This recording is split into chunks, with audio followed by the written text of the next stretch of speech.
ঐতিহ্যবাহী শিক্ষা প্রতিষ্ঠান নবাব ফয়জুন্নেছা সরকারি বালিকা উচ্চ বিদ্যালয় কুমিল্লা তথ্য সমগ্র বাংলাদেশে নারী শিক্ষা প্রসারে একটা প্রতিকৃত প্রতিষ্ঠান।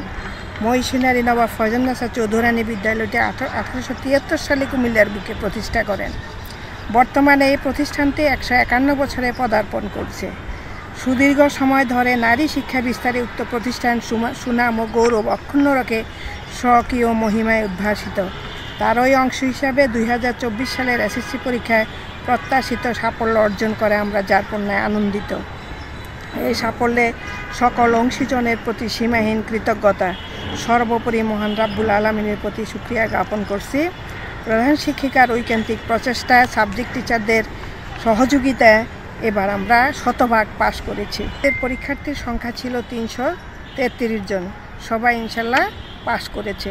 তবে বিজ্ঞান বিভাগ থেকে 330 জন পরীক্ষা দিয়ে জিপিএ 5 পেয়েছে 285 জন, এ পেয়েছে 45 জন। মানবিক বিভাগ থেকে একজন পরীক্ষা দিয়েছে, একজনে এ+ পেয়েছে। ব্যবসা শিক্ষা বিভাগ থেকে 2 জন অংশগ্রহণ করে, একজন জিপিএ 5 পেয়েছে, একজন জিপিএ 4 পেয়েছে। সর্বসাকুল্যে 287 জন জিপিএ 5, এ হয়েছে 46 জন, মোট শিক্ষার্থী 333 জন। মহান আল্লাহর আমরা শুকরিয়া জ্ঞাপন করছি। অন্যান্য বছর আমাদের শতভাগ আসেনি, কিন্তু এবছর আমরা শতভাগ সাফল্য অর্জন করেছি। এই জন্য এই বিষয়ে আমাদের প্রধান শিক্ষিকার ঐকান্তিক প্রচেষ্টা ছিল। যারা দুর্বল শিক্ষার্থী ছিল ওদেরকে সব বিষয় শিক্ষক দিয়ে ওদেরকে ভালোভাবে নার্সিং করেছেন। তারপরে হলো আরও কোচিংয়ের ব্যবস্থা করেছেন। ইভেন হোস্টেলেও ছাত্রীদের পড়ার বিশেষ ক্লাস, বিশেষ চাহিদা পূরণের ব্যবস্থা করেছেন। আমাদের বড় আপার প্রতি আমরা কৃতজ্ঞ। এই স্কুলের বিশেষত্ব কি? আপনারা কোন বিষয়টার সবচেয়ে গুরুত্ব দেন? আমরা বিশেষ গুরুত্ব দেই যে বাচ্চার উপস্থিতি শতভাগ আমরা নিশ্চিত করি। তারপরে বিভিন্ন কারিকুলাম অ্যাক্টিভিটিজে আমাদের বাচ্চারা যেন সক্রিয় অংশগ্রহণ করতে পারে, এগুলো আমরা সর্বোপরি দেখি। বাচ্চাদের অভিভাবকের সাথে সার্বক্ষণিক যোগাযোগ রাখা, যে বাচ্চা যেন স্কুলমুখী। শিক্ষার্থীরা আসলে তারা এই উচ্ছ্বাসটা কেমন দেখেছেন?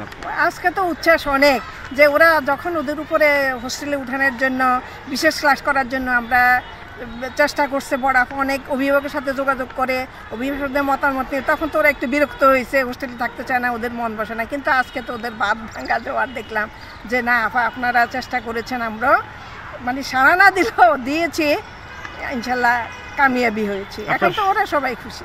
আপনার শিক্ষকতার দীর্ঘ একটা অভিজ্ঞতা, এই অভিজ্ঞতা কি দেখেছেন? আমাদের এই শিক্ষা কার্যক্রমের ধারাবাহিকটা কোনো পরিবর্তন হয়েছে নাকি আসলে মান উন্নত হয়েছে কিনা? আসলে অবশ্যই আমাদের শিক্ষার মান উন্নত হয়েছে। বর্তমান সরকারও আরও বাচ্চাদের অংশগ্রহণমূলক শিক্ষা নিশ্চিত করছে, যে ধীরে ধীরে ডে বাই ডে আমাদের বাচ্চারা বিভিন্ন সক্রিয় কাজ শিক্ষাগুলো যে শিক্ষার্থী বান্ধবী হচ্ছে। আপনাদের শিক্ষার্থীদের অনুপ্রেরণা কেমন পায়? আপনাদের শিক্ষকদের আসলে বিশেষ কোয়ালিটিটা কেমন? অবশ্যই আমাদের শিক্ষকদের সার্বক্ষণিক শিক্ষক, শিক্ষার্থী, অভিভাবক 3 জনের সমন্বয়ে কিন্তু শিক্ষা।